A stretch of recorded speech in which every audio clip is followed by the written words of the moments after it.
हम पिछले लेक्चर्स में writ of jurisdiction of high court discuss कर रहे हैं। हमारे सामने जो केस लॉ है उसकी जो रेफरेंस साइटेशन जो है PLD 2023 पेशावर हाई कोर्ट की जजमेंट है। पेज जो है 178 डिविजनल बेंच ने इस जजमेंट को दिया है, डिसीजन पास की है।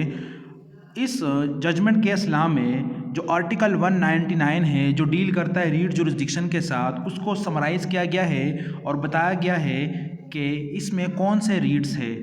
और यहाँ पर जो मेन जो पिटीशन दायर किया गया है वो सिक्योरिटी ऑफ पर्सन है या राइट ऑफ लाइफ जो है उसके तहत दायर किया गया है, यानी जो मेडिकल्स रिक्वायरमेंट है वो प्रोवाइड किए जाए। तो ये प्ली मांगी गई थी, लेकिन इसमें जो 199 आर्टिकल जो है कॉन्स्टिट्यूशन का वो एक्सप्लेन करता है रीट्स को कि कौन से रीट्स हाई कोर्ट में दायर हो सकते हैं या कौन से रीट्स हाई कोर्ट इशू कर सकता है। अब वो डिस्कस करते हैं। जो समरी है, पैरा बी जो है कॉन्स्टिट्यूशन ऑफ पाकिस्तान, आर्टिकल 199 जो है constitutional jurisdiction of high court है। स्कोप यानी अब इसमें है क्या, plain reading of article 199 of the constitution reflects यानी explain that there are 3 main parts noted in its sub article. जो सब आर्टिकल है 1 2, अब उसमें जो क्लास ए है ऑफ सब आर्टिकल 1, उसमें जो क्लास ए है उसके सब क्लास 1 2 है वो confers jurisdiction upon the high court with regard to writ of mandamus certiorari and prohibition. यानी जो क्लास ए है उसमें सब क्लासेस है वो डील करते हैं मैंडेमस और सर्सोराई और प्रोहिबिशन रीट के मुतल्लिक। उसको एक्सप्लेन करते हैं कि ये 3 रीट्स जो है हाई कोर्ट जारी कर सकता है। और ये एक्सप्लेन हुआ है जो आर्टिकल 199 है उसके सब आर्टिकल 1 क्लास ए सब क्लास 1 और 2 में। और मज़ीद and in class B habeas corpus and writ of quo warranto is provided. जो क्लास बी है इसमें भी सब क्लासेस है 1 और 2, वो रीट ऑफ हैबियस कॉर्पस और को वारंटो को एक्सप्लेन करता है। While in class C jurisdiction to enforce the fundamental rights provided by chapter 1 of part 2 of the constitution. जो फंडामेंटल राइट्स है जो एक्सप्लेन हो गए हैं चैप्टर 1 पार्ट 2 में कि इसकी इन्फोर्समेंट के लिए हाई कोर्ट रीट जारी कर सकता है, has been conferred to the high court in sub class I of class A of sub article 1 a declaration or direction can be sought by a party who is aggrieved by an act or proceeding taken by a person performing functions in connection with the affairs of federation और province और a local authority. यहाँ पर ये explain हो गया कि जो sub article 1 के क्लास ए में जो रीट्स है 3 मैंडेमस सर्सोराई एंड प्रोहिबिशन, ये एग्रीव्ड पर्सन के पिटीशन पर ही इशू और जारी हो सकते हैं, इसके अलावा वो जारी नहीं हो सकते हैं। और वो किसके खिलाफ जारी होते हैं, चाहे वो आर्डर हो या एक्ट हो या कोई अथॉरिटी हो, उसके ख़िलाफ़ ये रीट्स इशू होते हैं। और जो हेबियस कॉर्पस है और को वारंटो जो है वो कोई भी फरीक जो है या कोई भी इंडिविजुअल जो है पर्सन जो है वो दायर कर सकता है, उसमें एग्रीव्ड पर्सन होना ज़रूरी नहीं है। और जो क्लास सी है वो चैप्टर 1 पार्ट 2 में जो फंडामेंटल राइट्स दिए गए हैं उसके इन्फोर्समेंट के बारे में हाई कोर्ट रीट जारी कर सकता है। और यहाँ पर जो रीट दायर किया गया था वो इसलिए था कि सिक्योरिटी ऑफ लाइफ या पर्सन की जो राइट है उसकी इन्फोर्समेंट के लिए।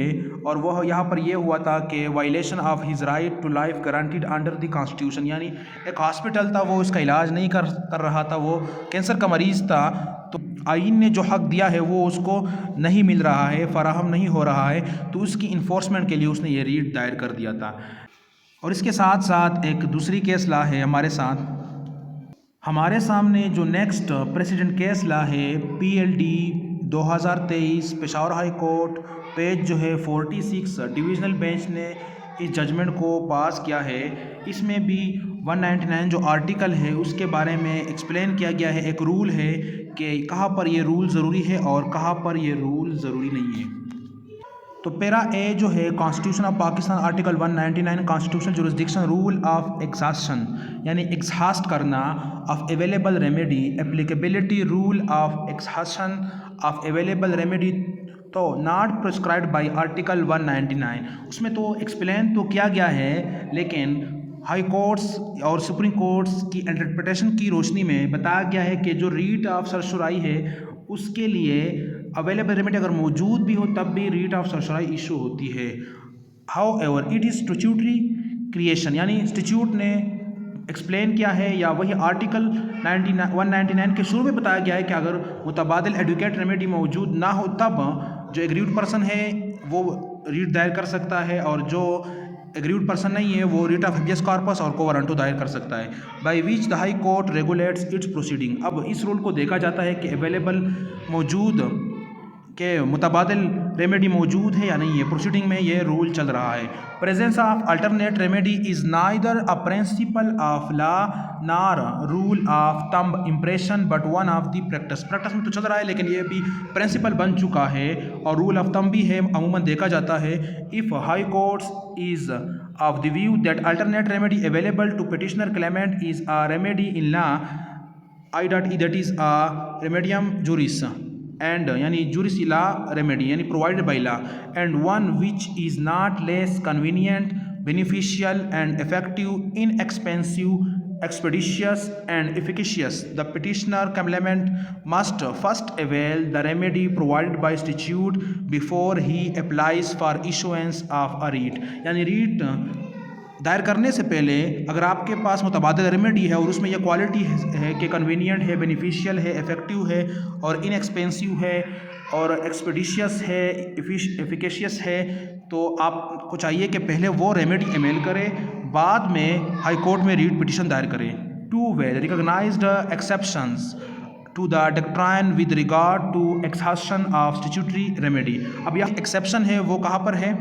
In the first place where proceedings are taken before a tribunal or a public functionary under provision of law which is ultra vires, it is open to party aggrieved to move to high court under article 199 of the constitution for appropriate writ for questioning the proceeding on the grounds that they are incompetent without his being obliged यानी forced to wait until such proceeding run their full course. Secondly, the doctrine has no application unless order in question has been made in violation of principles of natural justice or where proceedings themselves are abuse of process of law।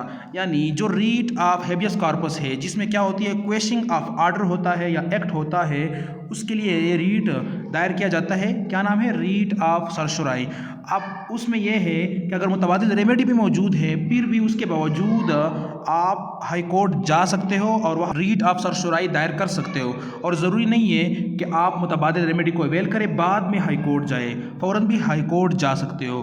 और उसमें क्या है, ये बताया गया है कि जो ऑर्डर पास किया गया या जो एक्ट किया गया है या जो काम किया गया है वो कानून के मुखालिफ है या नेचुरल जस्टिस प्रिंसिपल्स के मुखालिफ है, या जो प्रोसेस बताया गया है उसको अडॉप्ट नहीं किया गया है, उसके मुखालिफ काम किया गया है, या जो ज़ाब्ता होती है, कानून होता है या CPC है, CRPC है, उसके मुताबिक एक अमल सरअंजाम नहीं दिया गया है, तो आप रीट ऑफ सरसराई में जा सकते हो जिसमें क्वेश्चनिंग होती है ऑफ ऑर्डर, जजमेंट, एक्ट वगैरह की।